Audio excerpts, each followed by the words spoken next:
Mountains don't need people. People need mountains.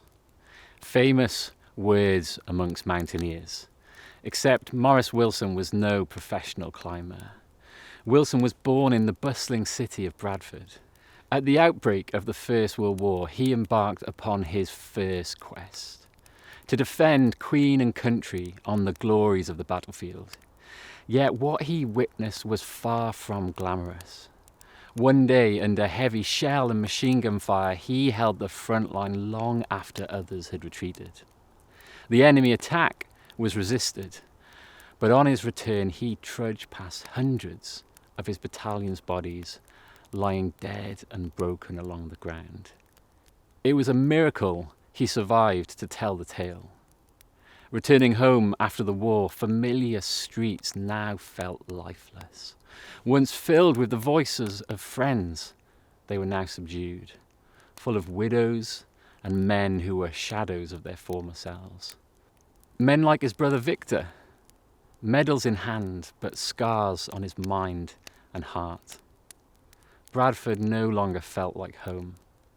Increasingly frustrated and seeking to cope with his trauma, Wilson headed for far-off countries, around the globe, into the arms of many women, in and out of the lives of many friends. Still, he remained restless. Until one day, things changed. Flicking through a newspaper, he came across a report that stopped him in his tracks, and he became convinced of a new calling, a dream as vast as the mountains themselves, to conquer the unconquered, Mount Everest. His friends were skeptical. It was utter madness given his lack of skill and refusal to buy specialised kit. Yet Wilson silenced their doubts. This is what he was made for. Wilson formed a plan. Not satisfied with the challenge he'd given himself, he made it harder.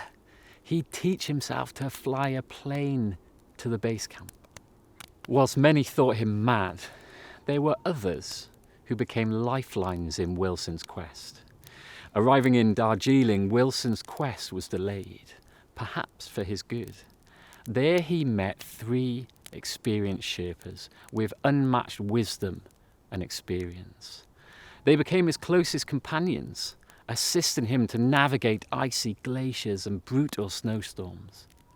They also offered him refuge in their monastery after an early failed attempt to reach the summit. Wilson's dogged determination remained. Fueled by letters from family and friends, he tried again to conquer the mountain. After slow progress and camping on exposed ledges, he was defeated once more. Yet Wilson pressed on, despite the Sherpas pleading him to return. Wilson knew he must make one final push for the summit. The destination had become less important than the journey itself. Now, weakened by illness and facing treacherous conditions, Wilson died in his final attempt. Years later, his diary was discovered on the mountain. Aware of his fragility, Wilson reflects the quest was not in vain. He considered the adventure worth it, even though it cost him everything.